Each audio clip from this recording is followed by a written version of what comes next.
What will happen if you take a 22-year-old car and put it against a 6-year-old car? In this case, the iconic and mighty Mercedes-Benz W211 running a 2.2 diesel 5-speed auto, of course, the engine is turbocharged, against a streamlined, curvaceous 2019 Mazda 6 or Atenza, if you like to call it that way, still running a 2.2 turbocharged paired to a 6-speed auto. And to bring out the contrast and the specially unique aspects of these two cars on the W211, I'm going to hang out with my buddy and friend. We've actually known each other since 2003. And that will be Wakili Cedric Magotsi. And on this Mazda 6 or Mazda Atenza, I'm going to have two special people. And that is the lovely Salome together with the Gen Z Mbugua. And of course, as the two suggest, we are coming from two different generations. We are millennials and these are Gen Zs. And this is what they will buy. And ultimately, this is what we would buy. So, you're going to put this car through a series of tests together with this one. And that will be fuel economy, comfort, drivability, performance.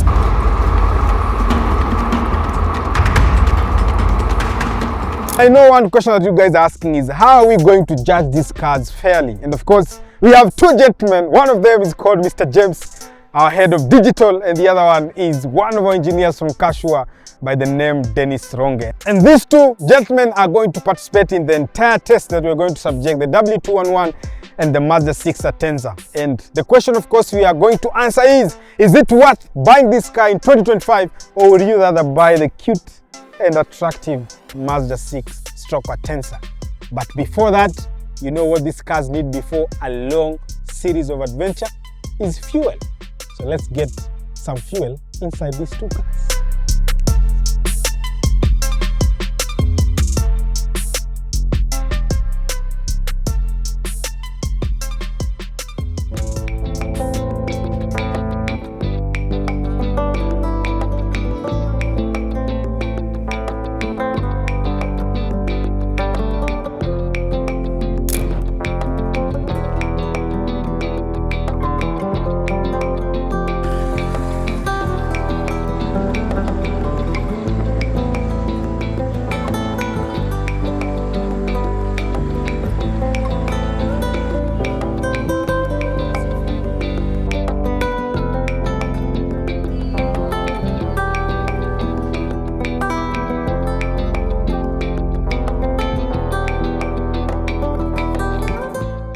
So, just an update, we are at Shell petrol station.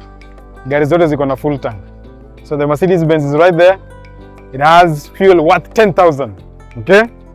This one, the Atenza, imejaa na iko na 55 liters, 55.32. Imejaa na 9,116. Okay? And we have the camera spotter. This is the Audi, the famous Audi. So we are going to give Audi only 5,000 because we know it's very fuel economical. It will get us to the destination we are going to and back. In case it requires something more, we'll tell you. So pia tutakupatia an update on how that will consume fuel. Perfect. So let's roll out.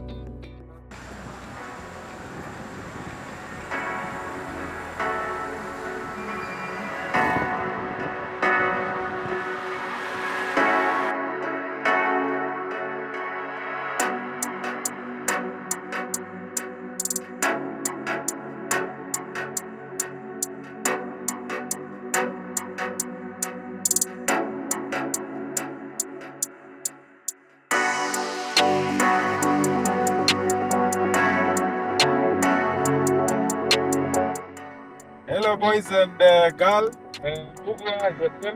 your driver. We've just covered now 65 kilometers. Tumetoka A104 towards Nakuru. We've detoured towards, I think this is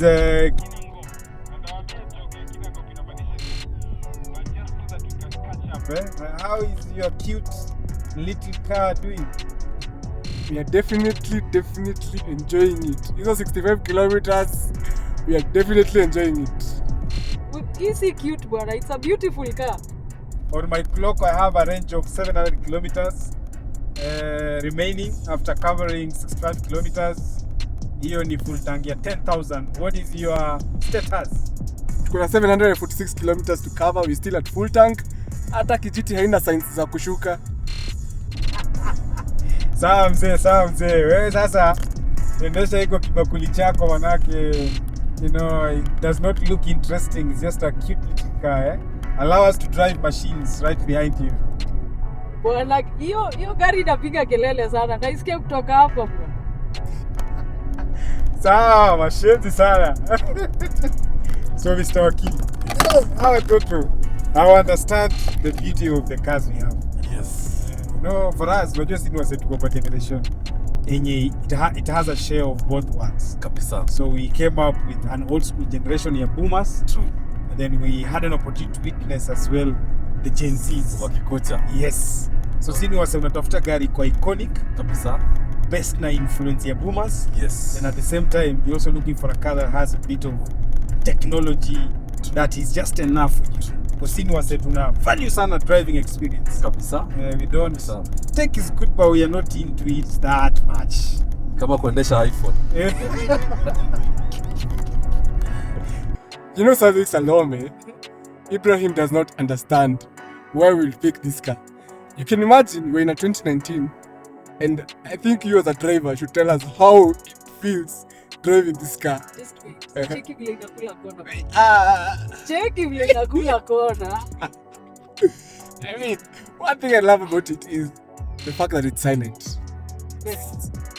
What wanasikia? I mean, the flip side, the disadvantage we have is that now we can ride on low profile tires. Okay. So you can feel a bit of road noise. Okay. But if you get all hizo tires, Tuweke kawaida tires will be nice. And of course, us as young people will definitely choose this car. For me, it's because of the looks. There's nothing to compare between this and that. Hiyo gari inakaa baga. Unajua inakaa baga. Yeah. It was just a slightly improved from a W210. yeah. Wakalalisha mataa instead of zikae open. They design zikalalishwa. You remember? Hakuna kitu walifanya on that car. But this, on the 2019 Mazda Atenza, I mean, facelift from the previous generation, you can see the difference. You feel the difference.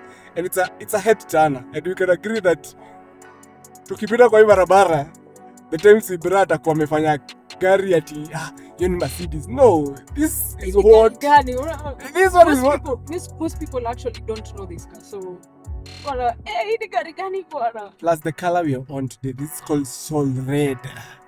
Inaguza souls. So now, hapa, you know, this is a car we love driving. This is a car that I know, even on your to-do list, this is a car that you're going to tick off. I have to get this. You have to get this. Yes. Yes. Hii ni gari, kama ni millennial mazee, and you love cars and you're not thinking about buying a 211 or an F10 Yes. BMW. Yes. Bro, you don't love cars. If you're thinking of buying an Atenza, Yes. nafikiri influence ya Gen Z ilikuwa more than ya boomers. So that's the legacy of what we have here. A very, very iconic car. Stylish looks zake like they are timeless. The car you look at every day. Toka nje ya gari ukienda unaangalia nyuma inakaa tu fit. It look nice from all corners. Now you can compare the age difference. Yes. The year this car was made, Yes. manufactured, Yes. compared to the year the Atenza was made. Watch. And it still looks awesome. It looks awesome. Me, I tend to say this car looks better than Atenza. Kabisa. Yes. Sidhani kama Atenza itakuwa as cute as it looks 22 years later, because this car is 22 years old from the day of manufacture. They have manufactured. I don't think so. In fact, you know the name Atenza Uh-huh. comes from Italian inspiration, meaning attention. Like Atenza means Oh, attention in I didn't know that. that means Uh-huh. the attention to detail when they were manufacturing This car. You see, I mean, look at the curves on this. Oh, I didn't know that. We have Uh-huh. a 2.2 liter engine, bro. And This kayak too. bro, Sikia venye imenyamaza. alafu it is paired with a 6-speed. I mean, I feel like that's something that will combine a bit of power, fuel economy on this car. So for me, as a young person, as much as yes, I'm buying this car when I have money. But sometimes waki na umana. Nikiona dhao, nikiweka kwa hii gari, I'll know that it will get me from point A to point B. Imagine what I'm 25 years old. Alafu nianze kununua ile gari ya Ibra. Unaona? Gari zilikuwa imelala bwana. Kwanza ilikuwa imelala tuanzie hapo. Unajua shida ziko kwa hiyo gari. But when it comes to Japanese cars, one thing they ensure we have is reliability. Hii gari hata kama watu wanachomea diesel, to be quite honest, diesel engines, especially for the Mazdas too. Zote the 2.2 liter. Siri ni kukimbia. Yeah, like once in a while, piga road trip yako safi and you're good to go, you know, like alafu ni diesel, haikunywi, you know. Me and Wakili go back a long time. Yes. So if you guys don't know, we went to the same high school with Wakili, the government school of Kakamega, which is the current Kakamega High School. Almost 30 years ago. Yes. Now you can get your awareness. 30 muongeza. 30 muongeza bro. But ideally, that was 203. We left that school in 206. Yes. Yeah, we pursued different things, but at the end of the day, we are still together, and doing business together. Yes. And we still have an opportunity to ride in one iconic car for a perfect adventure trip. To show the guys that are planning to buy the Atenza, this is the car you need to buy. And we are going to prove it. Kabisa. So, let's chase these kids. So when it comes to this particular car, tukiangalia bwana Gen Z hatutaki stress. So the technology in this car is crazy, especially for the price point ya hii gari. Hii gari inakuja na lane assist, blind spot. Ona kasa hii sasa kukaribia, you see that katina kanawaka pale na kusema. And I think that's something that and I think that's one thing most generations are complaining about. A generation ya kina Ibra wanasema sisi hatupendi stress, which is true. Mbona unataka stress? Mbona unataka stress? You know, millennials grew up knowing that stress is everything. Unaishi kwa shida, wewe unaishi kujua shida. So for us, I feel like this is a car that you go from point A to point B with no stress and enjoying the car. Skia power delivery. Yeah. Skia power delivery. Chat. Hapa niko na heated cold seats. Unaona vile kuna joto. Degrees ni ngapi hapa nje hata sijui. But on the passenger side, I have cool seats, heated seats. Na juu side niko jambini. Kwanza actually niko jambini side currently. Yeah. Baridi iko hapo nje. As much as there is sun, I'll still want to hit my bumps or cool them. So as a driver, what other technologies does this car offer? So I feel like safety is something they prioritize. Oh my god, safety. Ile gari Ibra ile. I mean, hata EDPF mnalia huko. We are saving the environment. So for the driver, unapata heads up display, of course, sport, lane assist. I don't think it gets any better than of course, this. I know because I've driven this car, it has the tukifika pali kuna speed limit. This car will definitely let you know. Yes, inakupa signal kama driver. Hey bwana, 50 ndo. Unajua Ibra kwa ile gari nyingine alishikwa juu ya kuvuka yellow line. Yeah. Ile BMW alishikwa juu ya kuvuka yellow line. But I from that, I feel this is a perfect car that will represent us. I feel this is us.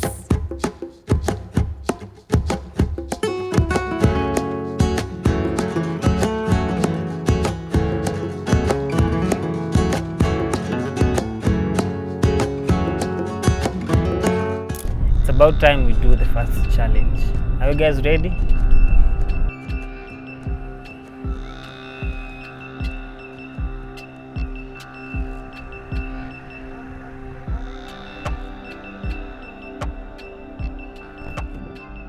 Zito. Yes.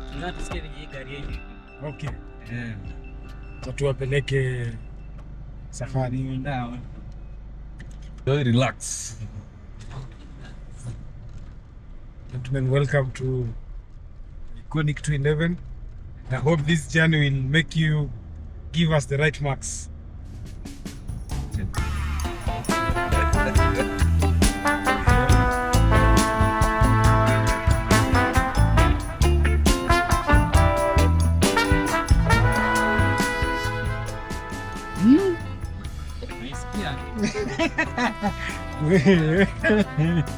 Ndege. Chopa. Minongoji unaamini. God, wela pili.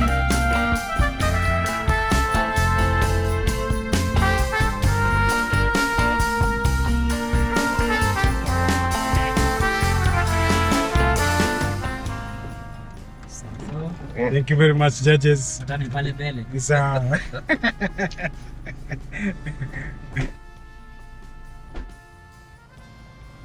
Judges, let's motivate Max. Definitely. See our car. It's very special in so many ways. Kwanza pale nyuma, suspension. Okay. Kabisa. Tuko na independent suspension yenye imefanywa German engineering.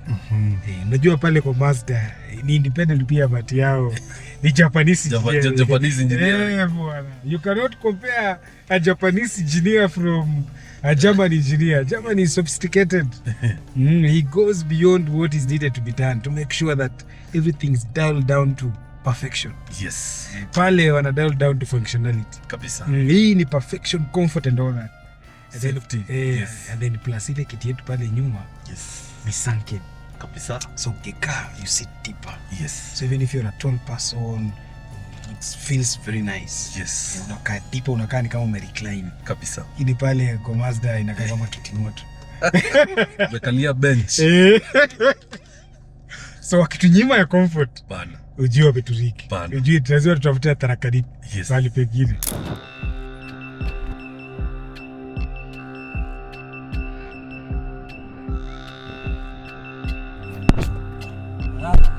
What's up guys? Uko fiti?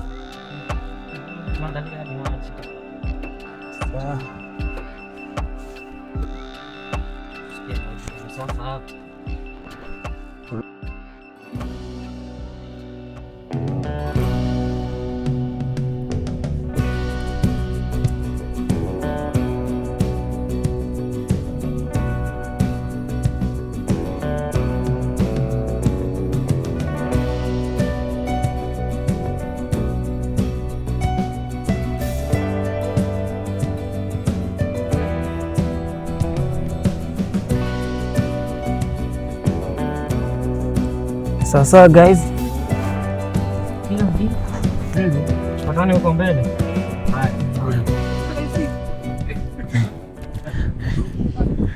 So Salome, after to drop judges, what do you think they're going to judge this car based on what?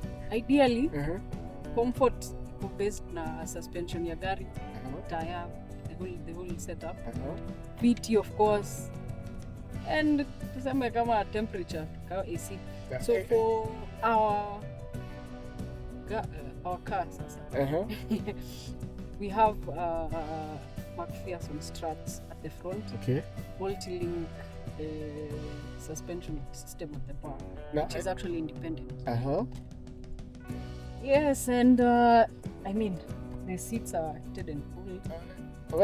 But zao ni heated peke yake. But you see one thing with comfort, especially on the rear side, is mostly because of course on the rear with the multi-link, I feel it's more comfortable than for us the front passengers. So I'm hoping they did feel that bit of comfort. And then something else that Ibra thinks that we not have is the sunken seat bucket. It's more of like kiti na kumeza, which does kind of help in the comfort. And of course, legroom. Legroom is really important. As much as Ibra says, I feel like his legroom is a bit smaller. Ours is a bit bigger, and of course, headroom. Well, both of the judges sijaona kaa kuna ule ni mrefu. Iko na armrest, I mean cup holders. You have nice on the rear. Because nimekea jaji mmoja, nimewekea maji kwa bin, kwa dust, kwa hii been. And I don't think in Ibrahim's car you can even put a lollipop on the back seat. But thing is, I'm just hoping they did enjoy their. I'm sure they did. I mean, there is enough room. Tumetuangusha tu, tulikuwa tunataka kuwekea muziki so that we can at least maybe win on that point. Network ikasema. Network, alafu hapa tukawekea. And also I think for this car, it is appealing to everyone because the back seats have isofix. So kauko na mtoi. By the way. And they're really exposed. Mercedes. They are exposed. As much as Ibra says, the isofix on this car ziko tu hapo. For Ibrahim's zimejificha huko. Hana isofix. Hana isofix. There. But anyway, let's hope we hear the verdict at the end of the video. Sikia Kenya majudges wamesema.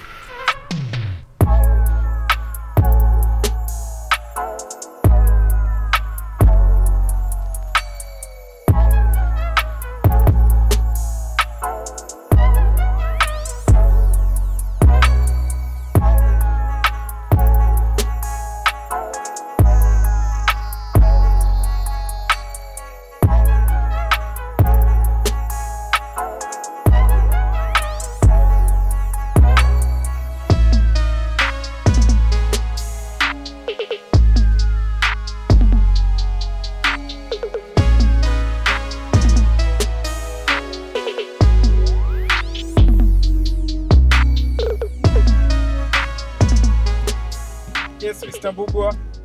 Yes, Mr. Ibrahim.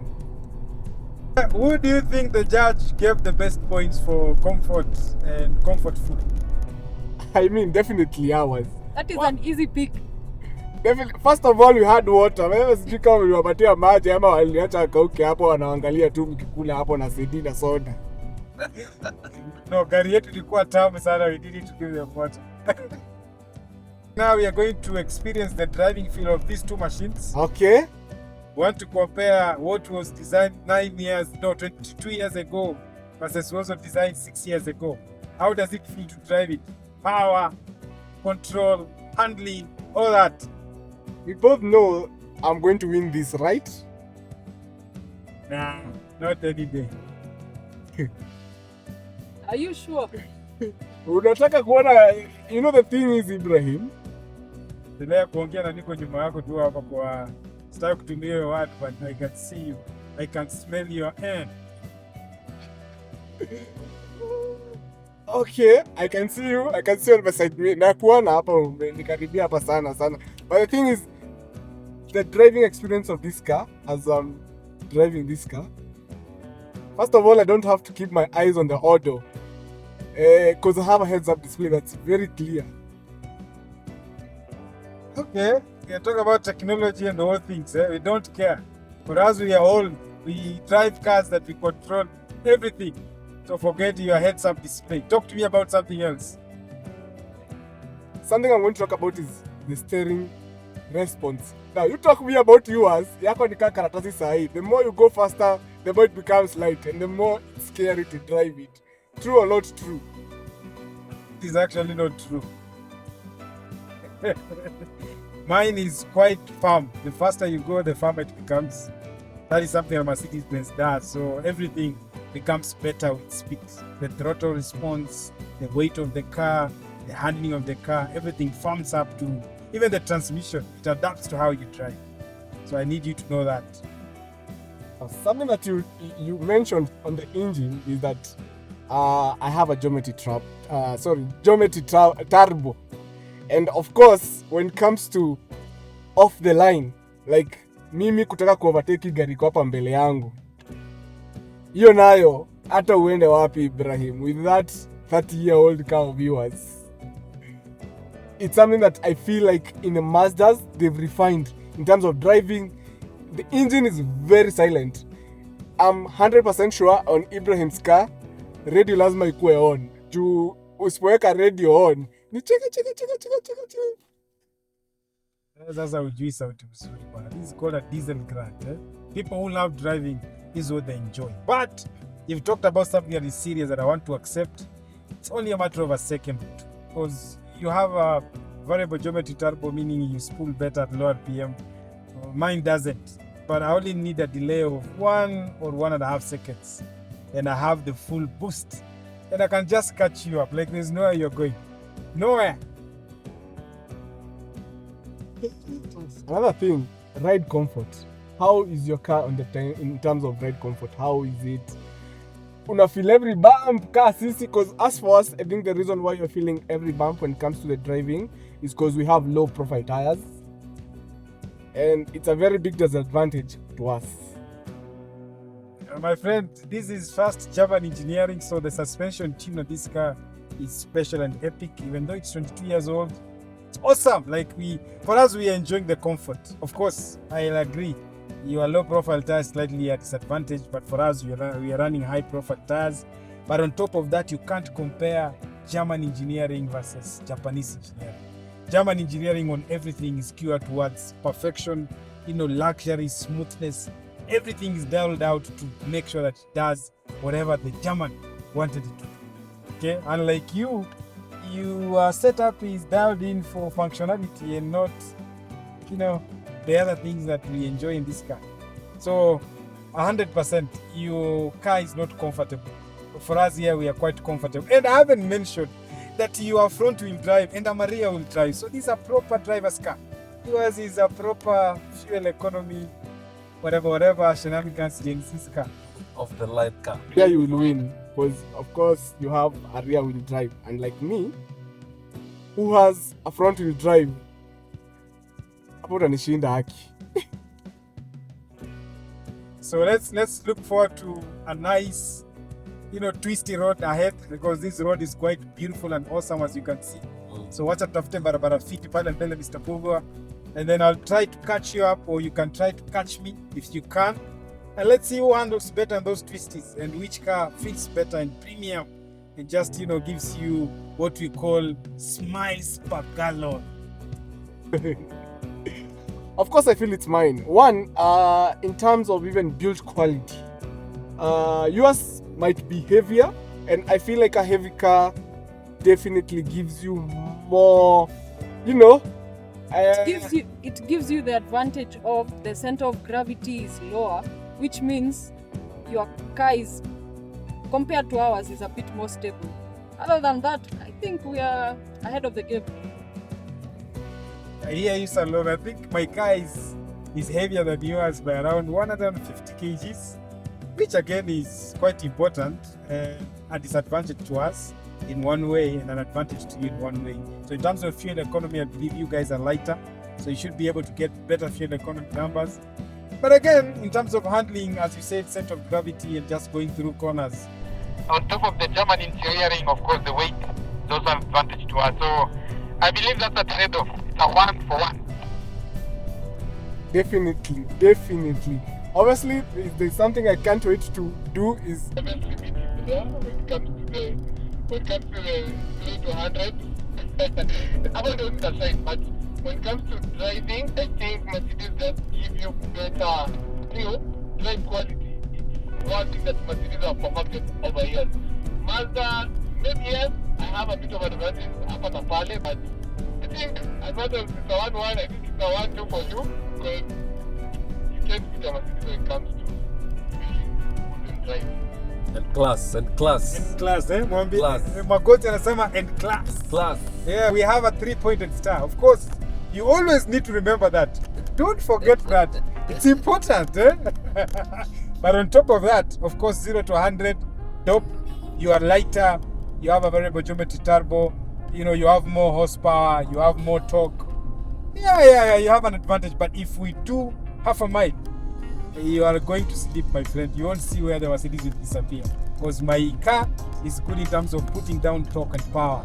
And that, I can guarantee you, you have nothing better when it comes to the long end.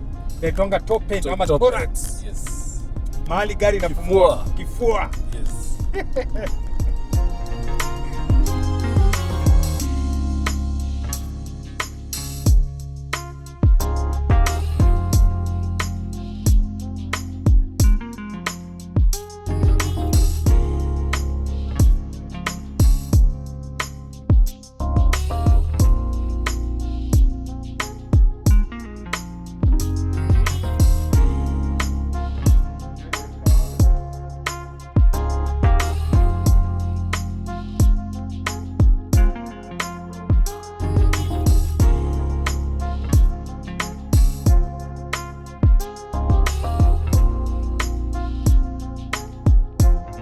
80 kilometers in, and I believe it's the right time for us to look into what exactly powers these two cute and iconic machines. And so, of course, understanding the history of what these cars provide, the technological advancement and what the manufacturers have done to get them to where they are, it's important that we look at exactly what is the advantages and disadvantages of having a Mazda 6 Atenza in 2025 versus the advantages of driving or owning a W211 with a 2.2 diesel turbocharged engine. And so on this, I would like to invite the Gen Z Salome. She's a tech from CARSURE. We want to dive in and get exactly, Salome, how special or how unique is this engine of yours? This is a beautiful car, it's not cute. Now, okay, as a man, I look at it as cute. I understand from a lady, it makes sense if you look at it as beautiful. Yeah.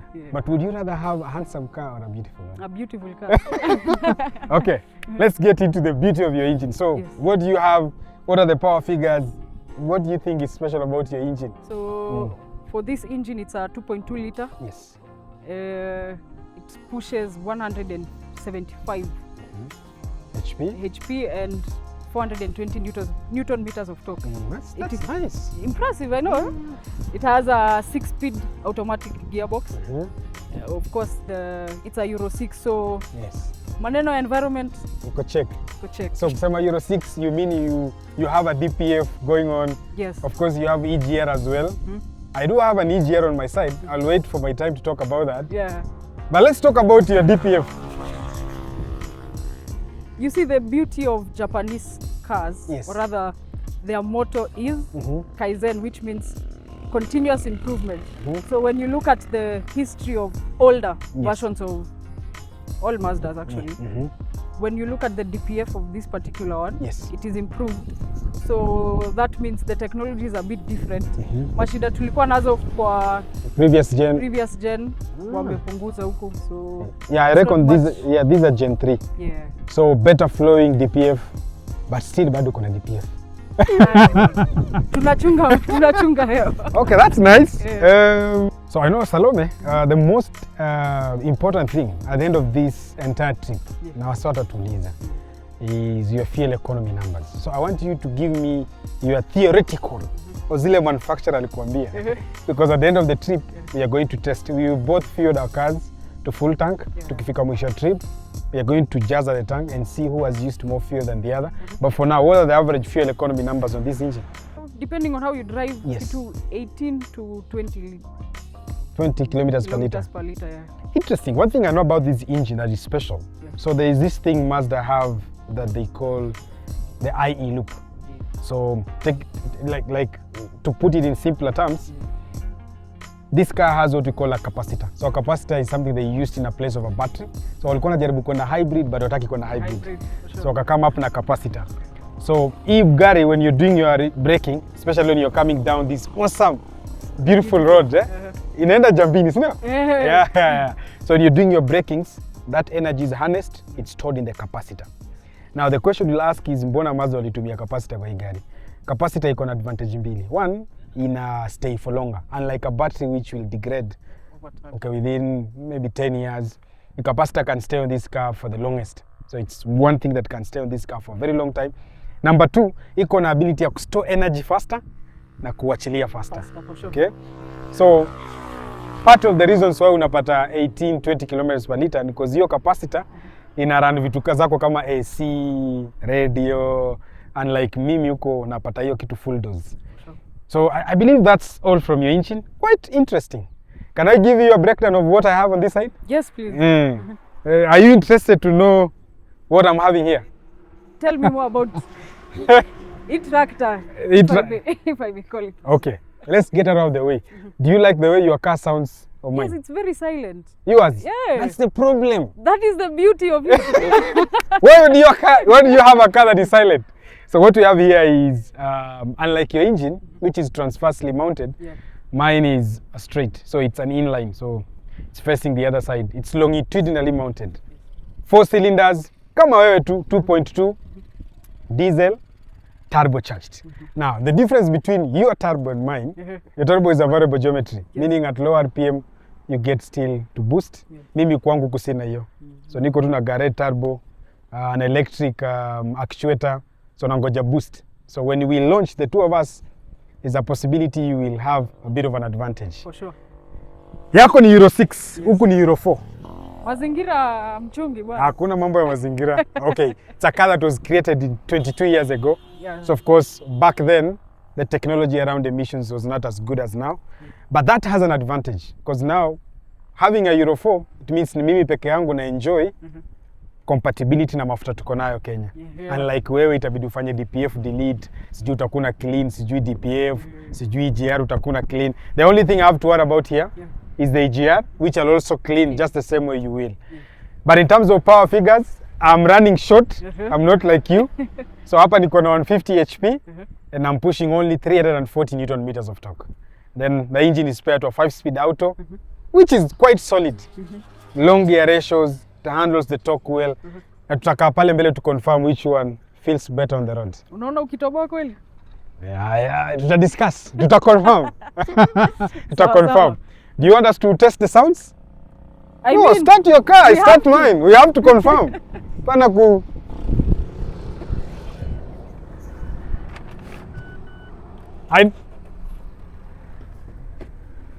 So now I'm going fast, eh? I'm going to rev. Sawa. Okay?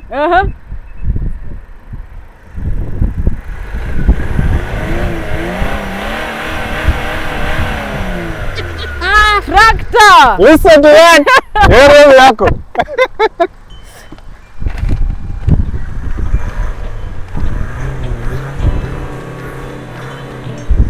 Hata unaona tu. Tumechill. Hatutaki kelele. So let's get back into the cars and let's drive down and see and confirm the ability of these two cars.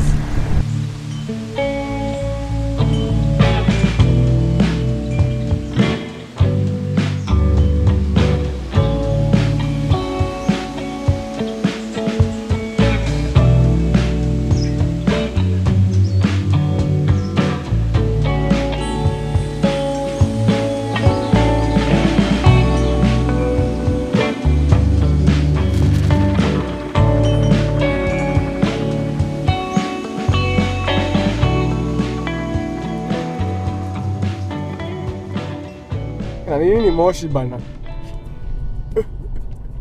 Focus na handling buff. But you know, yes. One thing you need to understand is the Atenza has what we call understeer, because it's a front wheel drive. Most of the time when you're going to corners with that one, you know, hii hapa wata struggle sana. But sasa yetu kuna kitu naitwa oversteer. Sababu the rear wheel drive.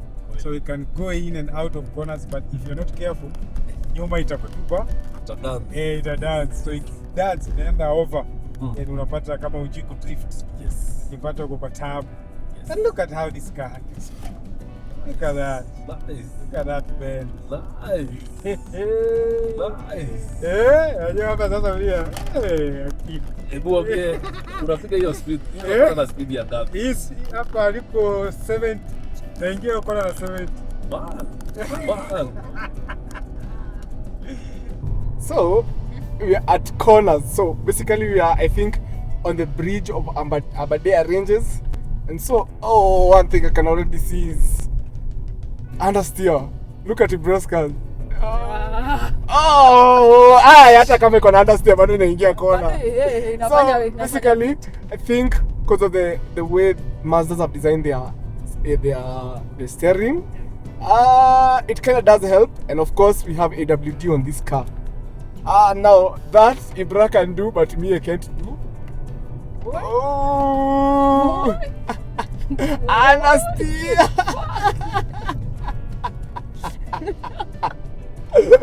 Wow. Oh man, this guy is awesome. The difference Yes. between the two cars. This one can do that. Boss, it's a massive engineering. It's far. They have gone, but it will be a risk. It will just be a good go ahead. Japanese engineering. You throw Ametusumbua. Struggling to handle the corners. Yes.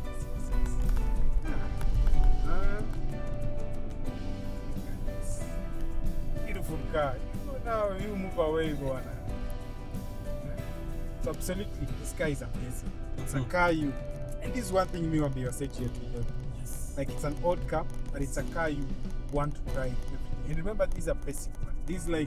These are need to 20. So imagine ukipata E63 ama E55, E500. ama exactly, ama change suspension tune up your gari. Yes. Take it slightly lower. Yes. The beauty of this car, yes, is when you go up now, so the lineup you have to level.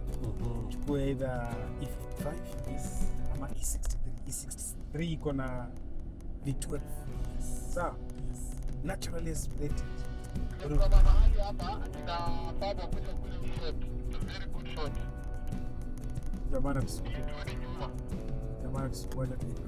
So I was telling you, yes, if you get the E63 iko na inaitwa M156 V12. Yes. But for me I will take the E55, yes, because of the supercharger. Because the supercharger screams, yes, and the car also screams from the rear. Yes. Combination is from the engine and exhaust. Now that's the problem with the front wheel drive biased car. I mean, getting into corners is a bit hard, and I have to keep braking. And now the problem with that is once I brake, Ibra takes off, because he has a better, not just say all the power iko nyuma. So and the only function miguu zake za mbele steer, ni kusteer, which I think he has. So a for us, we have to fight mbele iko na a lot of stress. Okay. So I think that contributes to, of course, how the car handles when cornering. Again, when you put the foot down, it goes. Instant. It goes.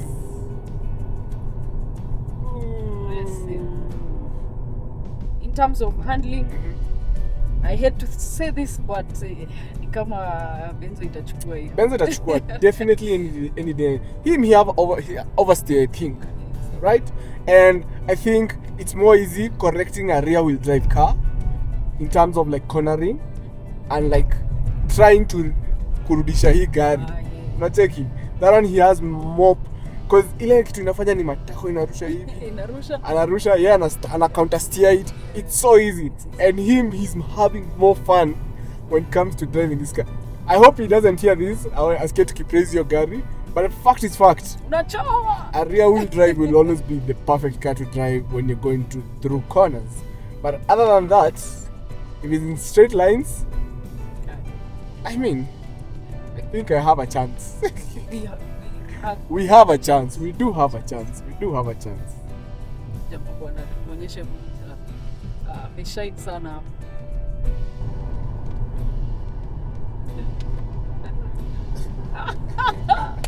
What the hell?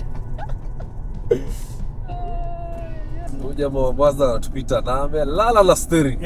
So anakamua tu. Akitu hapa, akiingia kwa kona hii. Front wheel ni noma. No, I say. Ndio nasikia kuanguka nayo. Ndio gari siende.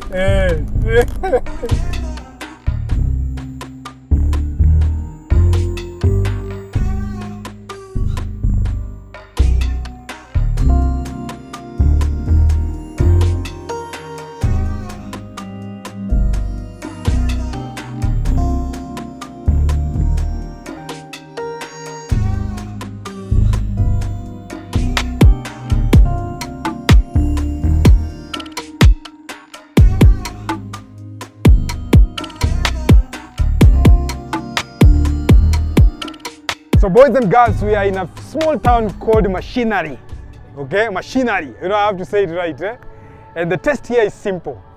Salome and Bugwa are going to pull a number of people, and I'm going to pull a number of people. And the test we have is based with how this car looks.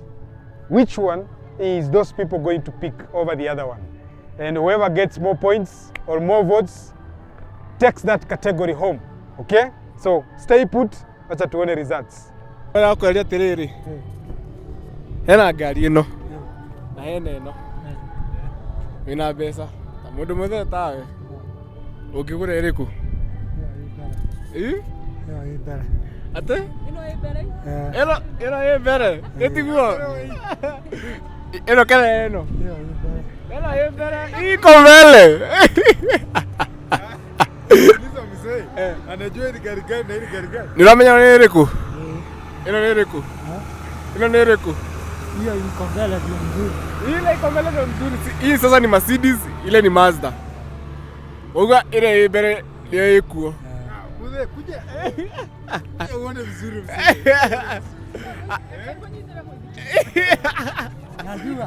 Unajua? Ameshasema. Niki, mbona unataka ile gari? Mbona unataka ile gari? Sababu ya service yake. Service yake. Service. Hii utatumia pesa mingi kuliko ile. Hapo mmeriki na mzee. Hii jamu. Acha mzee. Thank you. Thank you for over there. So umesikia? Umesikia Ibra? He said at the beginning that an old man would prefer to pick this than that. Now I think we're having old generation choosing our side. No, the old man. Let me tell you, the old man, there are guys who are used to Toyotas, so they're scared of Mercedes Benz. It's the problem with watu wa mlima. Wataki kuguza Mercedes. Acha kujitetea. Kama tungekuwa sahihi mahali inaitwa Luo Nyanza, there is no way an old man can touch that. Wataka look for old man when you're in a group of schools. And me, I'm going to look for a lady. Sawa. Naenda kutafuta dem? Wewe tafuta. Tusikie. And you've asked, umesikia, I've not been biased with that old man. I've literally asked, pick a car. Amesema you find them. Naweza ndugu. Mimi hata sijampatia na. Hujampatia kitu. Unaitwa jina kwanza? Mimi naitwa Sam. Sam. As a young man, as you are. This is a Mercedes. And hii ni Mazda. Si ndio? So, in your pick, ni gani unaweza chukua? Naweza pick Mercedes. Kwa nini? Gari mzee. Mwambie Sam kwa nini? Mwambie kwa nini? Kozi ni kitu legit bana. Kwani si imekuwa kwa market pia? Goja. Huwezi compare hii kampuni na hii. Yes! Hii ni jina tu imewekwa, hii ni badge. Hii ni badge. Hapa hakuna kitu kama. Hii ni badge. Sasa kama tuingie ndani. Kama story ya ndani. Acha kuja tuingie. Thanks. Umesema hii kitu ni legit. Hawezi compare. Hawezi compare na hii. Hata ikuwe 1940. Hii ni Benz. Hii ni Benz. Buda, unafaa kuendesha hii gari usikie. Hii ni urembo tu.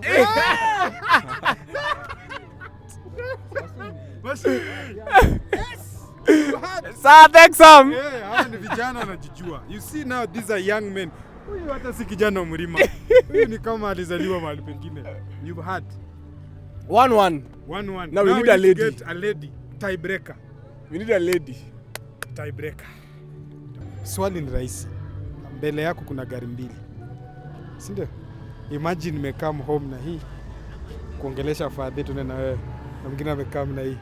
Gari unaenda na yeye. Sawa tu, nani unaenda na yeye? Sisi zote zinakaa sawa. Lakini mimi nataka ile ni gani utaenda nayo between hii na hii. Hii ni Mazda, alafu hii ni Mercedes. Hii ni mzee na hii ni mpya. Haijalishi. Gari unaenda na yeye. There you have it guys. Sasa ngoja. There you have it guys. Kwa nini umeenda na hii? Kala. Oh! Kala sawa. Tumeunderstand by the way. Wewe ni demi hiyo kala na kapoa ina kadal, si ndio? But kama hii ingekuwa na hii kala, Ingekuwa better. ungeenda na hiyo.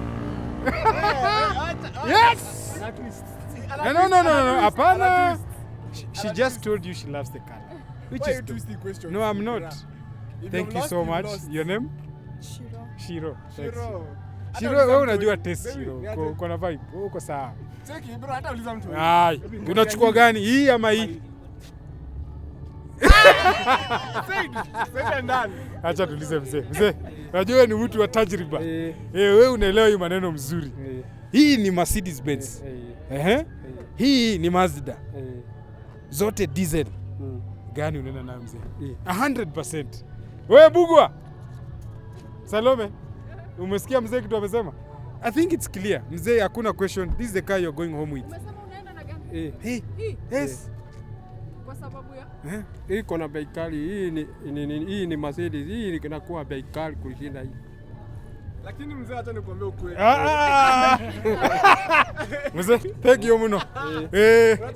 Thank you muno. What the bra is doing? No, I think he's manipulating all the No. people. I He doesn't want me to talk even to the There's something we've come to a conclusion. And what we've come to a conclusion is the ladies will go with this. So now it gives me a very weird vibe. Because basically what it says is young boys buy the Mazda because they want to get the ladies. Now that is now. But the guys who, you know, we are not suffering from lack of attention, we are not suffering from attracting young ladies. We are looking for mature, competent people. You know, hata mzee amekuambia wazee watatu huwezi kuwa wrong. Mzee wa kwanza amesema hii. Mzee wa kwanza amesema hii. Mzee wa pili amesema hii without a doubt. And the lady kijana ilivyo 4 tumetai 2-2. Kuna tu moja ni spoiled imepita hapa ikaenda. Pia mtoi. Mtoi ajui. That's ajui, it's all about. No, mtoi anaangalia tu. Si ndio? The looks Sawa, tufanye hivi. Let's stop talking here. Tuingie kwa magazeti, let's find a place and talk about the looks. Because these guys seem to think they have better looks. Twende. Nimeshinda ama aje?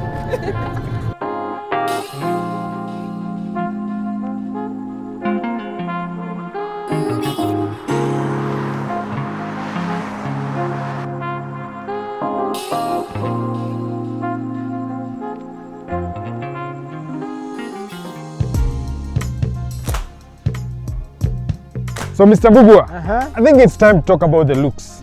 And before we talk about the looks, I want you to have a background to this entire story, okay? When we were growing up, we are millennials. We used to look at what the boomers chose to like, love, because you are now kids. And what they were flexing. Yes, you remember now our older brothers, you know, what they will come in. I remember like my brother will do a Peugeot 504, you know, Mercedes Benz W211, you know, the iconic cars. And this was part of those cars that our uncles used to come back with. And they will get a lot of, yes, okay? And I know in your generation, same way, you're a Gen Z, you've seen better looking cars than what we saw. Over time. Okay? But pretext to this is we are lucky as millennials to have a twin access to 2 generations. So we know what you guys are looking at, like now the car you're sitting in. I actually, as I said, most of the people who buy this car, are now your age who have made it kidogo and still want to look flashy. Yes. and then there is now the other generation, which is the boomers. Now the guys who used to come before who are behind you now. Yes. So now there are 2 categories of millennials. There are those who look for respect, honor, and there are those who look for flash things to attract queers. So now, talk to me about your looks. I've given you a background of this story. So what do you think, or what makes you think your car looks better than mine? Well, of course, Mazda Cardo design does kill it in all ways.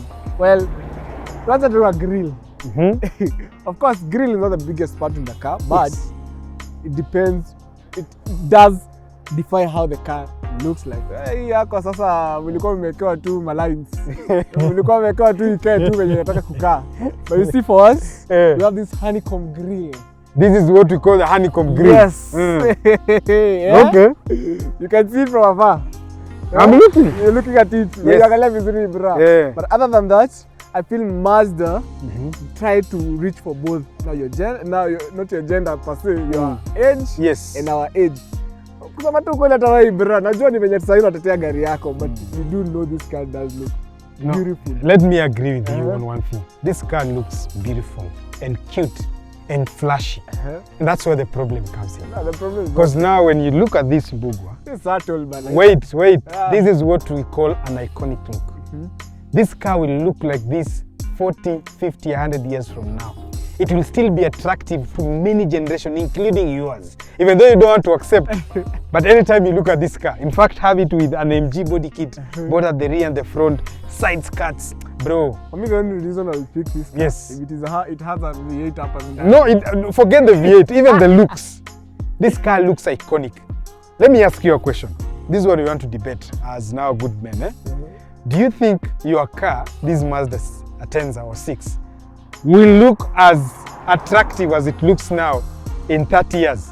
Like the way we are discussing. Imagine we are discussing these looks next to a newer car. So do you think this car, the modern cars that are coming in right now, do you think the Mazda 6 will still look as good as it looks now? Probably yes. Sure. Probably yes. Yeah, look at it this way for iconic cars.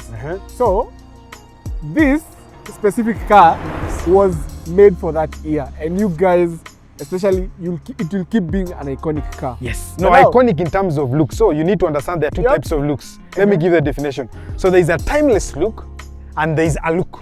So what the Mazda 6 has is a superb look, but does it hold that look 10 years, 20 years, 30 years from now? I believe Do you go back and look at it and say, this guy still looks nice? I still want a Mazda. Yeah. I believe yes. Let me tell you something, Ibra. Right now, if I'm comparing now what Mazdas are producing right now, in the year 2025, I believe in the year between 2017, 2020 is when Mazda made the best timeless looking cars, including this. I don't think the new shape, changing the headlights, for that I don't think it will be timeless. But on this particular car, it still looks good. It will still look good. Okay. If you get someone who has maintained it after 15 years, it's still a car like, oh my God, that was my dream car. I want to buy it right now. Honestly, I drive this car and people are turning their heads to look at me. It's shouting, look at me. It's shouting, I'm beautiful. Okay, there's something. And that's my problem. And that is what I was telling you. There's a category of us that do not subscribe to that. But now see, do you know the meaning of Atenza? No. The meaning of Atenza, as Salome has taught me today, in Japanese it means attention. Okay. You understand? So now this is an attention seeker. This is an attention seeker from Kitambo. That's why it was changed from Mazda 6. Guys, you had to Mazda Atenza. Attention seeker. It's not attention seeker. And that wraps it. No, I'm not saying that. No, you tell us in the comments. Actually, between these two cars, which one are you going for in terms of looks? Consider iconic, legendary, timeless. Do you think this car will still look the same way and you still feel the same way about this car 22 years from now in comparison to this? Bora change ABS. SBC. So, I think me and you, coming from two different generations, I agree. I understand where you're coming from, plus you also understand where I'm coming from. And I don't think we'll ever meet in the middle and have a consideration around you looking. Yeah, exactly. Maybe. Thank you. I think you've captured it. I feel yes. Like now, for instance, I'm a 45-year-old man. Ndio nimepata pesa. Na kulikuwa na Atenza nikiwa mdogo. Huko umeendesha. Sikuwa nimeendesha. Now you understand what I'm saying. Now this is for you guys who saw your brother driving these cars and you're like, you know what? I do not care if it is 50, 30 years from now when I'm getting the money. Need it. I will still buy it. Because you understand the value and I also understand the value for this car. But as you know, ule msana alisema hii gari anaipenda kwa sababu ya color. Si color. Nimejalisahau kusema looks. I think that wraps it. So, we've done performance, we've done looks. And you see the sun is setting. We are a few kilometers away from Nakuru. So now what we need to do is finish our journey, go to a petrol station, Shell, confirm our fuel economy numbers. You believe you're beating me in that? Let's just confirm. Let's just go to the petrol station. Because I know your tank is 55 liters, mine is 60. Yes. Oh, okay. For real? Yeah. That? No, this 55 liters. This is 60 So you have liters. 5 more liters than me. Yeah. That's why you have 9,100 of fuel into your tank, and me I have 10,000. Sawa. Twende. Tuendelee na safari. Sawa mzee. Najua yangu ikinguruma, kila mtu anasimama anageuka, yako kingurumisha. Focus bwana. Nani anajua hii tractor inaanza aje? Nani Nyashinski anaibanga aje kwa ile ngoma Liba Noji? Gani? Nikiamka naona Benz. Umetupa bwana. Twende kazi. Let's go. Nyashu usinikasirikie na kusikizanga. Hakuna mahali Nyashu alisema ati unaamka unaona Benz. Ama Mungu amechoma. Anasema vitu unaona kwa dream. Vitu mnaona kwa dream ndio mimi naamka nikiziona. Sasa you're in your dream. Yes, no, mimi kunaona vitu zenye nilikuwa na dream. Wewe bado una dream. I'm dreaming. Let me dream. Let me dream with this. And finally, we got ourselves to the most important section, which is performance. So between the W211 and the Mazda Atenza. Which one is going to be tops? Let's confirm this. Salome, has to prove to the judges that you can be quicker than Ibra. In 1, So everything is set. Judges. in 1, 2, go.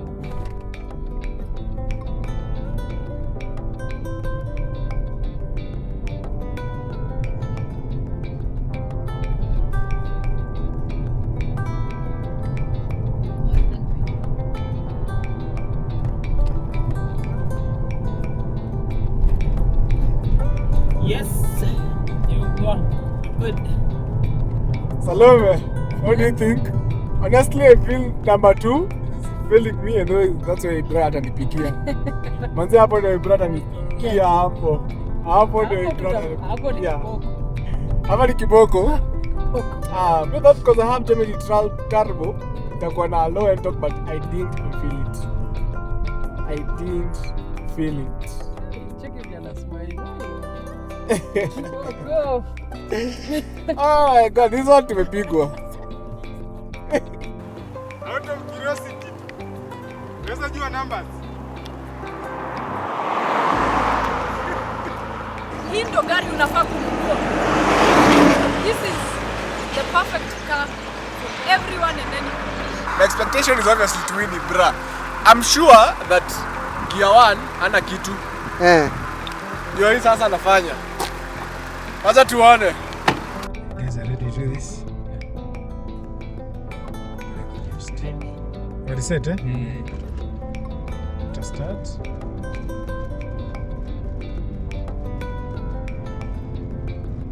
Slightly better. I believe we can do better. Regardless, just soldier on with this. Mama zitakuja kwa barabara.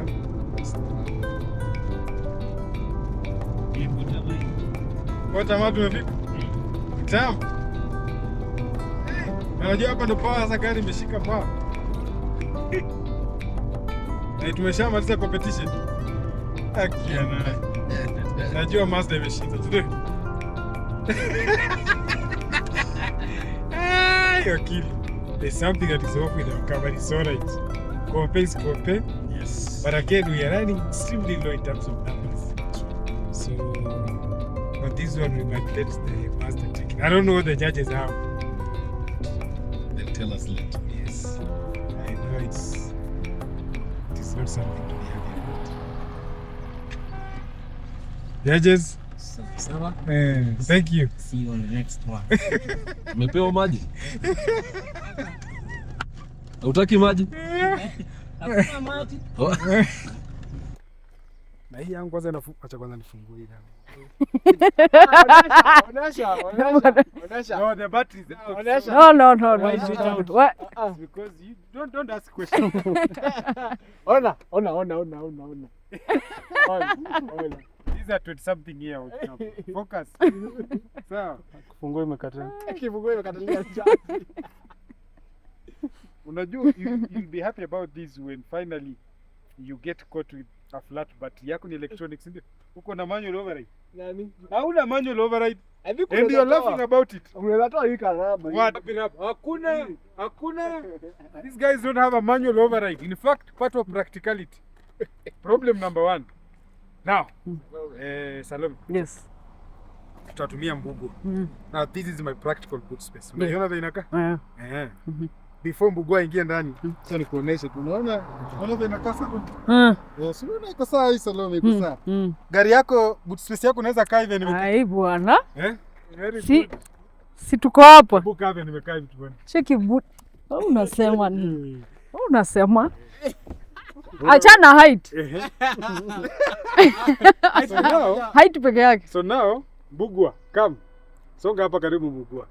Look at the distance between here and yours. Okay?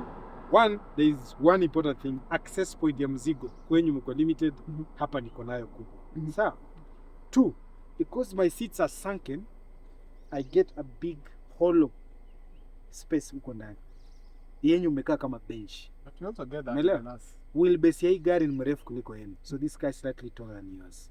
even though they're in the same class. Judges watasema mambo ya hiyo. So hapa iko sawa. Angalia yenyu. Lakini ukinunua by the time nafika na mkono huko. Hii yangu hata haufiki bana. hata fika. Haufiki. Sio umeona? Haufiki. Nafika. In terms of practicality, Yes. I believe the Mazda, the Mercedes, it is wide. No, but by the time you're buying this car, haununui ya mzigo. Angalia Mbugua anaingia. Anaingia ndani, fika mwisho. Ai, Mbugua mwingine anatoshea ndani. Ngoja tuone kama tunaweza kutoshea na Mbugua. Ona. Ai, this year. Mbugua. Itakuwa. Si tunatoshea. Hebu funga tuone. Twende home. Tushashinda. So, hapa tumefiti na Mbugua. Yeah. Which is very crazy. Yes. So these are You need to hold it right. let me remove this thing. Now I think when Ibra amesema, this one is longer. Yes, you see Mbugua. This one will fit. Comfortably, Mr. Mbugua. Comfortably. Nimebeba vitu. Na taa yake ya kitambo. Mbugua, do you want to do the honors? Hata tuone. Go my friend. Hii tutakaa comfortably. Let me see. I don't think so. For real? I don't think so. Hii ni kafupi unlike wacha. si tushashinda bwana. Taufala. Sio vizuri bwana. Check. Angalia. Look at this one. Akia nani? Ona hii bwana. Ingia. Angalia hii. Hapana. Ona hii. Ona majikunja kambi. Hii tunaweza enda na Mbugua paka Rimuruti. Anakufa. So technically, what you're trying to say is this car have good practical space. I think the difference between these and this is very little. Yeah. And it's just down to the design. This one, as you can see, it has a wider opening. It's slightly tighter. But in terms of space ndani, you can fit in decent amount of cargo. Yeah. For either. So for a 20, or for a 2 or 3 car, is dope. Okay? I reckon the newer E-Class, the 212, this has better practical boots. This one? Yes. Because now the 212, ni wider huku but huko mbele ni katight. Yes. So they need the same to BMW what they do to their cars. Yes.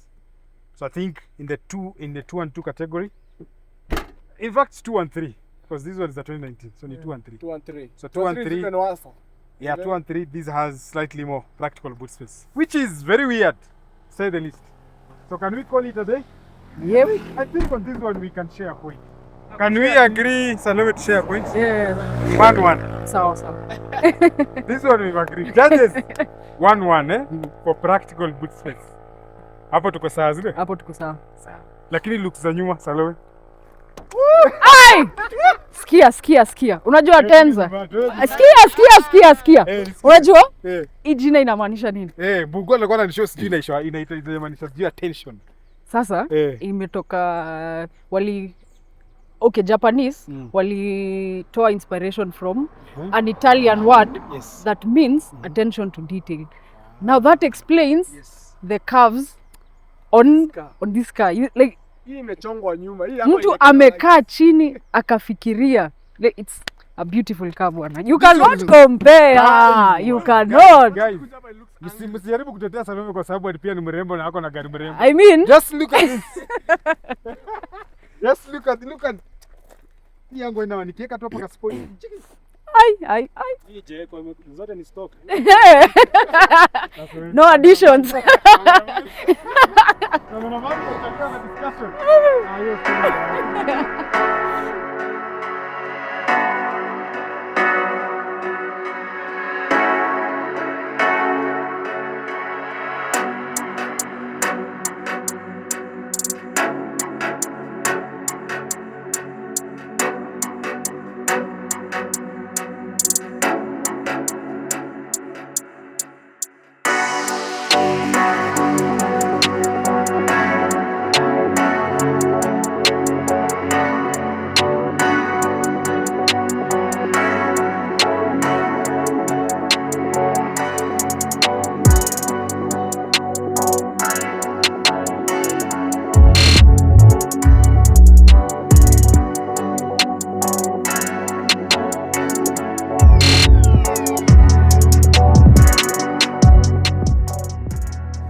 So guys, we are finally here. We've covered a total of how many kilometers, Wakili? 217 kilometers. Funny enough, it is almost the same distance that you'll cover when you use A104 to Nakuru. So if you want an adventure drive, take that route. Nafikiri it's through which inaitwaje? Kinangop, Jambini, Machinery. Tunakuja paka tumefika Nakuru. So now we want to fill up our cars and confirm which car used the most fuel. And then our legendary judges will give us the verdict at the end of the day. So for now, wacha tutuweke mafuta, si ndio?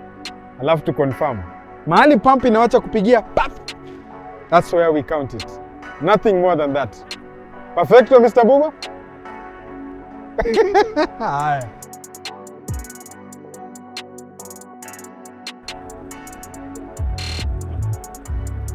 Akiana sinyoroshe tao 5 hapa. Haizi wika tao 5. Kwa hiyo mera tao 2500. Eh?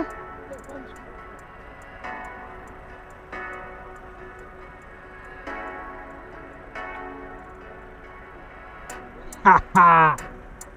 Mera tao 4.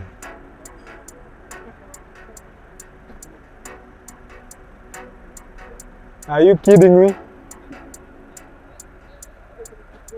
Yes! Wachia hapo John. How much? 35, 36, that's the magic number. Get down bill. Get down bill. How much? Karaoke, how much? 3K. Salome? 15. Sawa.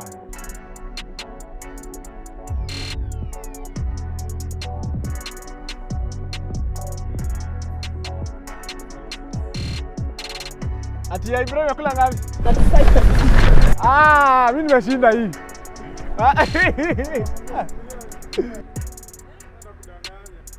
Mimi nakwambia inakula thao. Thao hivi kama mti. Wala tatatu. Leo kama una survive. Please go. Go.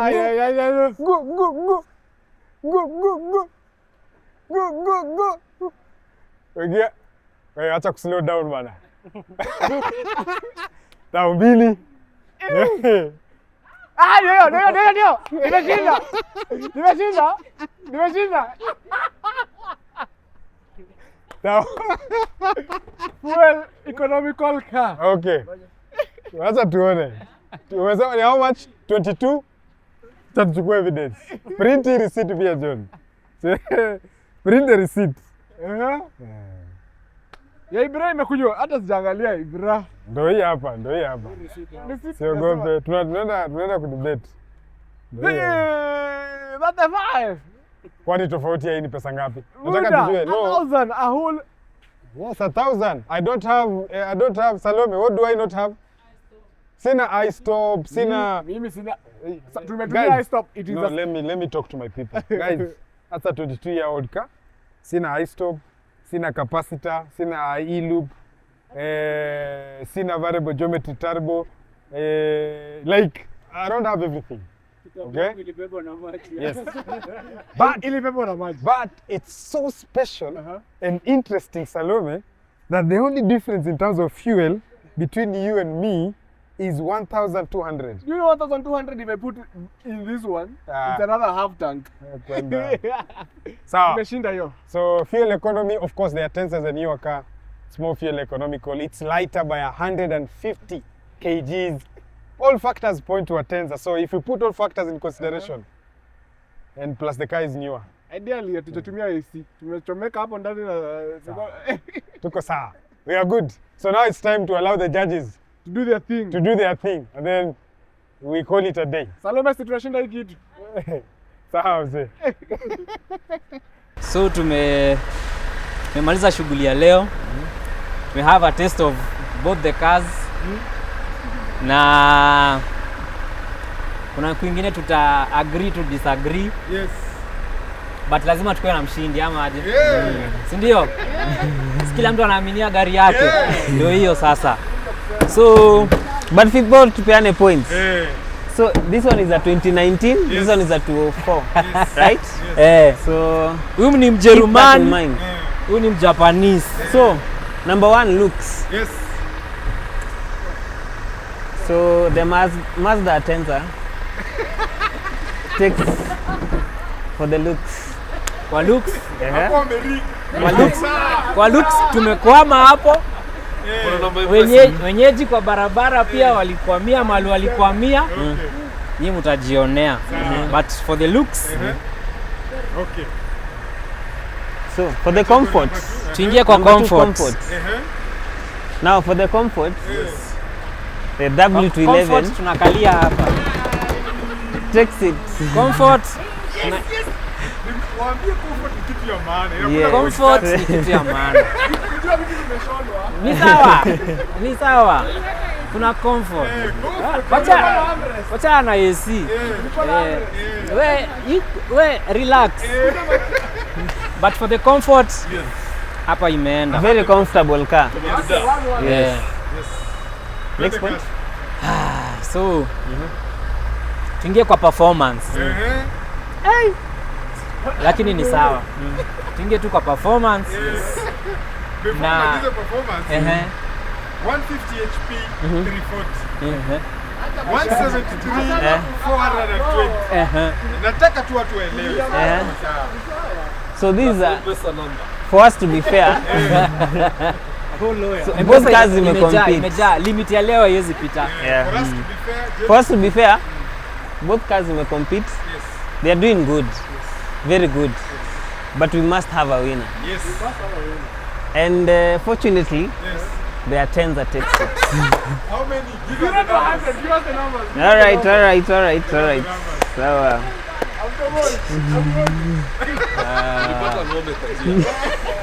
kuna ng'ombe ilikuja mbele yetu. So for the 0 to 100, we were there. For this car. Okay, let me put it in perspective. For 0 to 100 to this car is quarter mile this car. But remember we have a mechanical problem. Which problem? We will explain. Yeah. The road gani? Barabara ilikuwa moja. How many seconds? 16.47. For 0 to 100? Yes. You know gari nyingine. Did you take the second one or the first one? No, the second one, both. Okay. Yes. This one is how many? This one is, okay, 13 seconds. 13. 0 to 100. 0 to 100. Seconds. So 3 seconds. But 3 seconds Yes. You know about racing? Yeah. Listen, 3 seconds. No. Please come back here. Now, this car weighs 150 kgs more than this. Number 1. Number 2, Goja, I have less power than you. Number 3, I'm an old car. Yeah. Please, give me the beans. 16 are seconds. old guys. Please, and we are old guys. Pressure nini? Nigga, please. Pressure nini? 16 seconds. Quarter mile. So the winner is Mazda. Atenza. Thank you. Maliza The last one. Yes. Last category ni gani? Ilikuwa fuel economy. Fuel economy. Hapa tu mahali tuko. Tumeenda hapa. Hiyo tujakata. So in general, the winner is the Mazda Atenza. The winners are here. Yes. Honestly,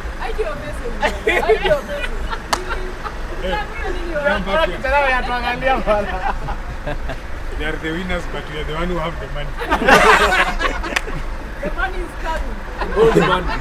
Old money. Focus. Old man. Aya, nafikiri we can call it a wrap. Can we call it a wrap? Yes. Cheers. See you guys on the next video. Thank you. Come with the